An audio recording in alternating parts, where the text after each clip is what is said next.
सलाम and welcome back to my channel. आज की इस वीडियो में हम ग्लोबल पॉलिटिक्स में चाइना के दहला देने वाले उरूज की बात करेंगे। चाइना का उरूज महज एक और तारीख का बाब नहीं बल्कि ये एक सुनामी है जो दुनिया के निज़ाम में तूफान बर्पा किए हुए है।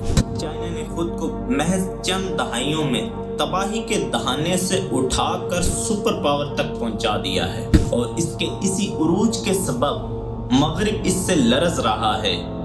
चाइना के उरूज की वजह से दुनिया में एक नई कोल्ड वॉर शुरू होने का खतरा है। तिजारती रास्ते बदल रहे हैं और दुनिया पर गलबे के लिए एक आलमी जंग होने का खतरा रोज बरोज बढ़ रहा है। क्या अमेरिकी गलबे का दौर ख़त्म हो रहा है? क्या ईस्ट का ड्रैगन अब दुनिया के मुस्तकबिल के फैसले करेगा? हमारे साथ रहिएगा, हम आपको बताएंगे कि चाइना के तेज़ रफ्तार उरूज के पीछे क्या राज हैं, क्या हिकमत अमली है और चाइना के आगे के अज़ाइम क्या हैं। और इसके साथ हम ये भी बताएंगे कि दुनिया को चाइना के उरूज से खौफज़दा क्यों होना चाहिए। Chapter 1, poverty to power, China's economic rise. China की इकनॉमिक प्रोग्रेस सिर्फ मुतासिर कुन नहीं बल्कि इंसानी तारीख में बेमिसाल है। सिर्फ 40 सालों में चाइना ने खुद को पसमानदा देहातों से निकालकर दुनिया की सनती ताकत बना दिया है और ये सब कुछ महज इत्तफाकिया नहीं बल्कि एक कामयाब मंसूबाबंदी का हिस्सा था। चाइना की कम्युनिस्ट पार्टी ने बड़ी समझदारी और मेहनत के साथ आलमी मईशत का रुख बदल कर रख दिया है। इस हवाले से चंद हकाइक देखते हैं। 1980 में चाइना का जीडीपी 191 बिलियन डॉलर्स था जो 2024 में 18 ट्रिलियन डॉलर्स तक जा पहुंचा है, यानी 40 इयर्स में 100 टाइम्स जीडीपी में इजाफा हुआ है। दुनिया की 15% इंपोर्ट चाइना से रवाना होती हैं, यानी चाइना को छींक भी आती है तो सारी दुनिया की मईशत बीमार पड़ जाती है। बेल्ट एंड रोड इनिशिएटिव से चाइना ना सिर्फ अपनी मसनूआत बरामद कर रहा है बल्कि अपने असर व रसूख का दायरा भी बढ़ा रहा है। 1 ट्रिलियन डॉलर से ज़्यादा के कर्जों से 140 ममालिक के ऊपर चाइना का असर व रसूख बढ़ चुका है।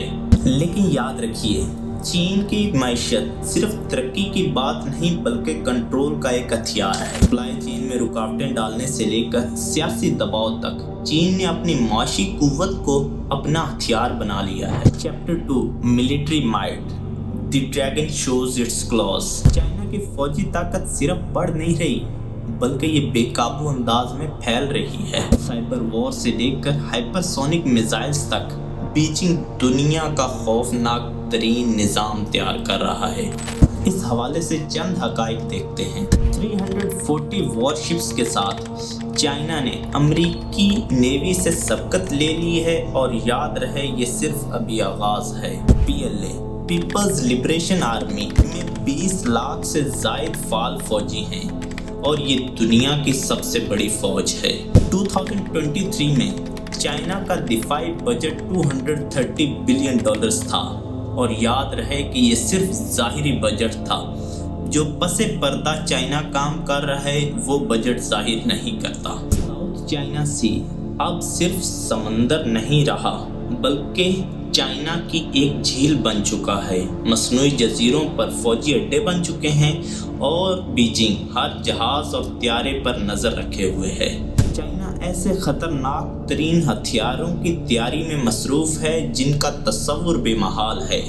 हाइपरसोनिक मिसाइल्स जो दुनिया के किसी भी दिफाई निज़ाम से रोके नहीं जा सकते और AI बेस्ड ड्रोन्स की इजाद महज फ़ौजी कुव्वत में इजाफे की वजह से नहीं बल्कि ये आलमी गलबे की तैयारी है। चैप्टर 3, डिप्लोमेसी और deception, China's global influence campaign. China की ताकत महज फौजी और मौशी नहीं बल्कि चाइना का ग्लोबल इन्फ्लुएंस भी बहुत तेज़ी से बढ़ रहा है क्योंकि दुनिया पर गलबा दिलो दिमाग जीतने की भी जंग है। इस हवाले से चंद फैक्ट्स देखते हैं। कन्फ्यूशियस इंस्टीट्यूट्स ने दुनिया भर की 500 से ज़ायद यूनिवर्सिटीज़ में अपनी जगह बना ली है। کیا ان انسٹیٹیوٹس کا مقصد ثقافتی تبادلہ ہے یا پھر یہ پروپیگنڈے کا ایک جال ہے؟ بیلٹ اینڈ روڈ انیشیٹوز ترقی کا وعدہ کرتا ہے، لیکن بہت سے ممالک کے لیے یہ بھی ایک جال ثابت ہوا ہے۔ مثلاً سری لنکا نے اپنی ایک اہم سی پورٹ چائنا کے حوالے کر دی ہے اور دوسرے کئی اور ممالک بھی اسی راہ پر چل رہے ہیں۔ برکس اور SCO کے ذریعے چائنا ایک نئی صف بندی کر رہا ہے جس سے مغرب کا اثر و رسوخ کم ہو رہا ہے۔ بیجنگ کے جاسوس اس وقت دنیا کی ہر جگہ موجود ہیں۔ گورنمنٹ ڈیٹا بیسز کی ہیکنگ سے لے کر شہریوں کی نگرانی تک، بیجنگ کی سائبر فورس ہر وقت برتری حاصل کرنے کی کوشش میں ہے۔ Chapter 4 US China rivalry clash of titan. ہم اس وقت ایک نئی کولڈ وار کے آغاز کے گواہ ہیں، لیکن اس بار جنگ صرف نظریات کی نہیں بلکہ یہ ایک بقا کی جنگ ہے۔ چائنا اور امریکہ عالمی غلبے کے لیے آمنے سامنے ہیں اور نتیجہ کچھ بھی ہو سکتا ہے۔ اس حوالے سے ہم چند حقائق دیکھتے ہیں۔ US چائنا اکنامک وار میں دونوں ممالک نے ایک دوسرے پر سینکڑوں بلین ڈالرز کے ٹیرف لگائے، جس سے عالمی منڈیاں لرز کر رہ گئی۔ چائنا کے میڈ ان چائنا 2025 منصوبے نے ٹیکنالوجی کے میدان میں امریکہ کی اجارہ داری کو چیلنج کر دیا ہے۔ تائیوان کا معاملہ سب سے خطرناک ہے، جس میں ایک طرف چائنا نے جزیرے پر قبضے کے لیے عہد کر رکھا ہے، چاہے اس کے لیے انہیں جنگ ہی کیوں نہ کرنا پڑے، تو دوسری طرف امریکہ نے تائیوان کے دفاع کا وعدہ کر رکھا ہے، لہٰذا معاملات بہت گمبھیر ہیں۔ ایک غلط قدم دنیا کو ایک جنگ کی آگ میں جھونک سکتا ہے۔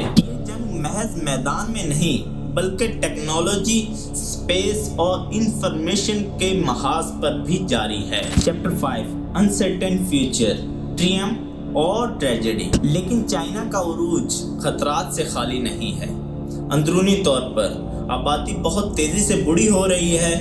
20% زیادہ نوجوانوں کی بے روزگاری بھی معیشت کے لیے بہت بڑا چیلنج ہے۔ قرضوں کا بڑھتا ہوا بوجھ اور ایور گرینڈ جیسی ریئل اسٹیٹ کمپنیوں کا دیوالیہ نکلنا بھی معاشی بحران کی پریڈکشن ہو سکتی ہے۔ بیرونی محاذ پر ویسٹرن کنٹریز بھی چائنا کے خلاف اپنی جوابی حکمت عملی تیار کر رہے ہیں۔ AU کے US اور کوآڈ جیسے عسکری اتحادات بھی چائنا کے عزائم کے گرد رکاوٹیں کھڑی کر رہے ہیں، لیکن زی جن پنگ کے لیے یہ رکنے کا وقت نہیں ہے۔ ان کا جو چائنا ڈریم ہے وہ محض معاشی خوشحالی نہیں ہے، بلکہ وہ دنیا کی قیادت چاہتے ہیں۔ کنکلوژن، چائنا کا عروج ناقابل انکار ہے، لیکن کیا واقعی ہر قدم جو بیجنگ آگے بڑھا رہا ہے دنیا کو انتشار کی طرف لے کر جا رہا ہے؟ کیا واقعی چائنا دنیا کو اپنی مرضی کے مطابق ڈھال پائے گا؟ یہ وقت بتائے گا، لیکن ایک بات واضح ہے کہ US سپریمیسی کا دور ختم ہو چکا ہے، دنیا کا توازن بدل چکا ہے۔ لیکن آپ کیا سوچتے ہیں؟ کیا مستقبل چائنا کا ہے یا پھر یہ دنیا انتشار کی نظر ہو جائے گی؟ نیچے کمنٹس میں ہمیں بھی اپنی رائے سے آگاہ کریں، لیکن ایک بات یاد رکھیں کہ یہ جنگ ابھی شروع ہوئی ہے۔ شکریہ۔